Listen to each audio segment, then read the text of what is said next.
ہیں کی news H D میں ہوں حارث علی شاہ گیلانی. چلتے ہیں آج کی اہم خبروں کی طرف. خبروں کا سلسلہ آگے بڑھاتے ہوئے رخ کریں گے ساہیوال کا.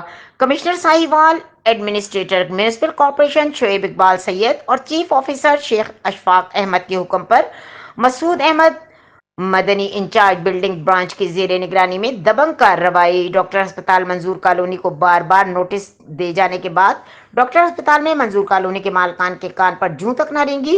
بالآخر بلڈنگ انسپکٹر شیخ عمر حیات، بلڈنگ انسپکٹر شروز عمر اور ان کی ٹیم نے ڈاکٹر ہسپتال سیل کر دیا. یاد رہے کہ ڈاکٹر ہسپتال منظور کالونی کے آگے سے گزرنا اہل علاقہ کے لیے وبال جان بن گیا تھا. گاڑیوں کی لمبی لمبی لائنیں لگا کر دونوں اطراف سے روڈ بند کر دیا جاتا ہے. اہل علاقہ نے بہت دفعہ ڈاکٹر ہسپتال منظور کالونی انتظامیہ کی منت سماجت بھی کی لیکن ایک بھی نہ سنی گئی.